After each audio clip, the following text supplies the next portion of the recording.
So the question is, what exactly does the Gita say about work is worship? So if you look at 18.46, actually there are two main verses in the Gita which are often used to refer to this idea of work is worship. One is what is commonly quoted, and another is not so commonly quoted.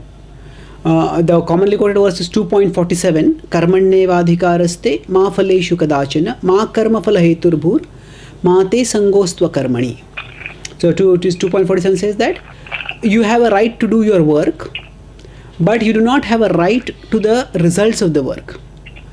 And do not think of yourself to be the result of the work, and do not be attached to not doing your work also. So these are four solid points which I said. I'll explain them. And the other is what I quoted in the class, 18.46, Swakarmana tam abhyarcha. By your work, worship him. So the first verse, 2.47, essentially says that we should be able to do work without becoming caught up in its fruits, immediate fruits. Just like when a student who studies only for getting marks, then the student may not really learn much about the subject properly, because the student is always thinking marks, marks, marks. If a person is to become a pioneer in a field, then that person cannot be obsessed with marks. The person has to be obsessed with understanding the subject, with developing a trained mind which will be able to understand future concepts, not just scoring marks. So marks is a result of proper study, but marks should not be, the purpose of study should not be reduced only to marks. So like that, when we do work, naturally we want some result. That result is a natural natural aspect of the work that we do. But if we make the material result of the work as the only motivation for the work, then we are missing out on what work can provide us ultimately. Now when work is done as a worship for Krishna, then it can lead to our spiritual growth.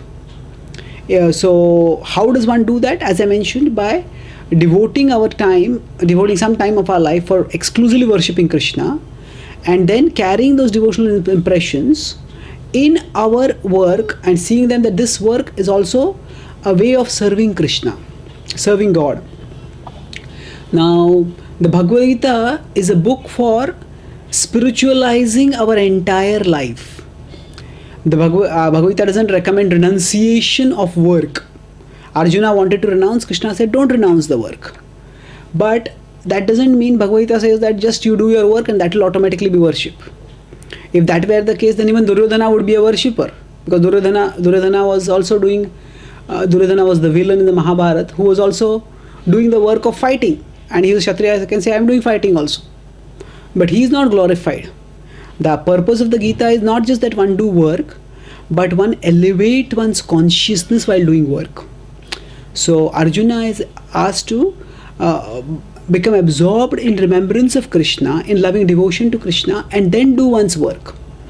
So we have a vertical relationship with Krishna and horizontal relationships with the things and people in the world. And the purpose of the horizontal relationships that are there with the things and people in this world, they are temporary, whereas the vertical relationship with Krishna is eternal. So if we do our worldly things only for the horizontal relationship, or if we do all our activities only for developing the horizontal relationships, that means to acquire more things and to enjoy with more people in this world, then we miss out on developing the vertical relationship. So what the Bhagavad Gita tells us is that we should not divorce the material from the spiritual. The way the divorce from the material, the divorce of the material from the spiritual can happen in two ways. One is that one only renounces everything material and thinks that I have to renounce everything to become spiritual. And the other is one mistakenly assumes the material itself to be the spiritual. That means work is worship. No, the Bhagavad Gita differentiates that actually that which connects us directly with Krishna is spiritual. That is, the activities of bhakti are spiritual. But along with that, our material life can also be spiritualized.